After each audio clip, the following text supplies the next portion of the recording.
Fala galera, aqui quem está falando é o professor Micailan de Química, mais conhecido como Mica. Estou passando aqui para a gente bater um papo bem rápido acerca de um tópico chamado de ligações químicas.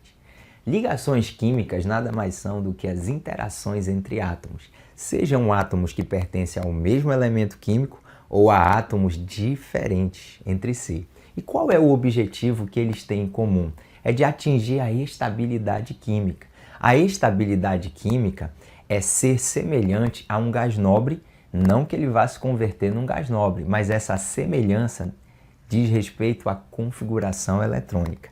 Daí surge nos estudos algo chamado de regra do octeto.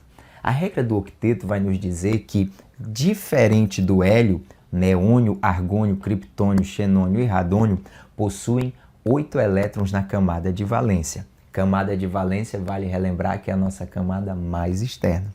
O hélio, por sua vez, é um gás nobre, mas diferente dos demais, não possui 8 elétrons na camada de valência. Vai possuir apenas 2 elétrons. Daí surge o termo chamado de dueto.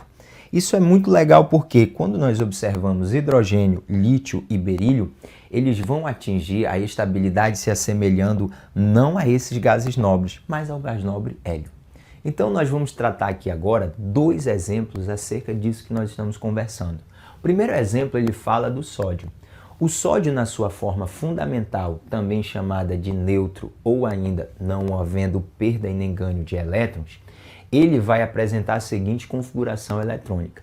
Vai apresentar 3 camadas, sendo que a terceira camada é a camada mais externa, camada de valência, possuindo um elétron. O que nós devemos lembrar? Se nós tivéssemos disposto uma tabela periódica diante de nós, nós perceberíamos que o sódio com 11 elétrons tem no seu mesmo período o argônio com 18 elétrons. Então, o que nós vamos observar?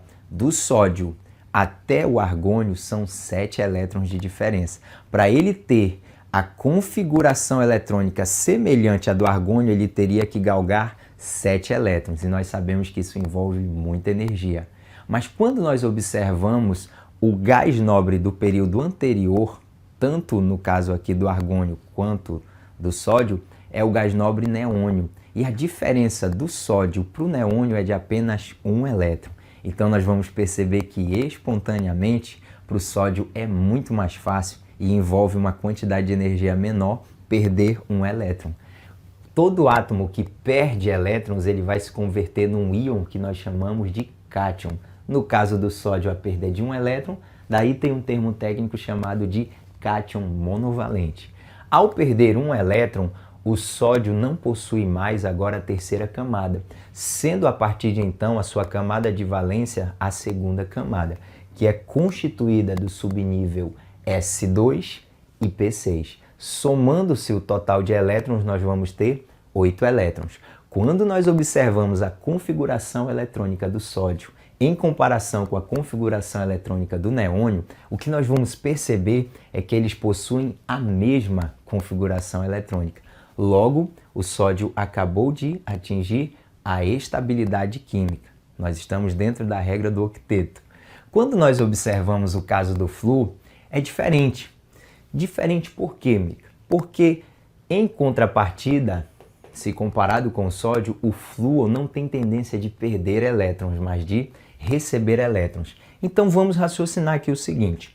Flúor na forma fundamental, número atômico 9, 9 elétrons. Distribuídos os seus 9 elétrons, nós vamos perceber que ele tem 7 elétrons na sua camada de valência. Então raciocine comigo. O flúor, ele está aqui na penúltima família, família 7A, que é a família dos halogênios, ou grupo 17. Bem do lado dele, no mesmo período, nós temos o neônio. Ele só precisa de 1 elétron para poder se assemelhar ao neônio. Átomos que tendem a receber elétrons, eles se assemelham ao gás nobre do seu mesmo período. Átomos que perdem elétrons ou que têm tendência de perder elétrons se assemelham ao gás nobre não do seu período, mas do período anterior. No caso do flúor, ele recebe. Recebendo 1 elétron, ele não vai mais terminar com P5. Agora ele termina com 2 P6. apresentando, portanto, a mesma configuração eletrônica do neônio. Think about it. Vamos pensar um pouquinho aqui acerca disso.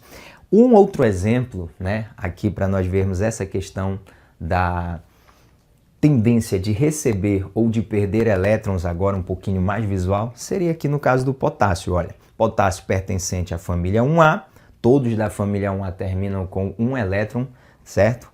Subnível S, um elétron. Quarto período. Perceba que no quarto período nós temos aqui o gás nobre criptônio, 36 elétrons. De 19 para 36 nós temos aí uma diferença de 17 elétrons. Se nós pensarmos na quantidade de energia ou na demanda energética para cada elétron desse ser recebido, nós temos uma quantidade de energia muito elevada. Agora, quando nós olhamos o potássio em relação ao argônio que está no período anterior, o que nós percebemos é uma diferença de um elétron. Potássio com número atômico 19, argônio com número atômico 18. Então a diferença é de um elétron.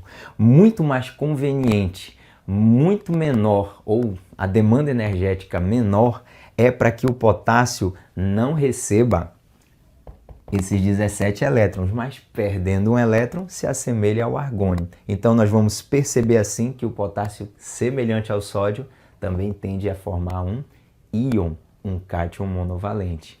Então essa foi a nossa aula introdutória acerca de ligações químicas. Nos vemos no próximo vídeo.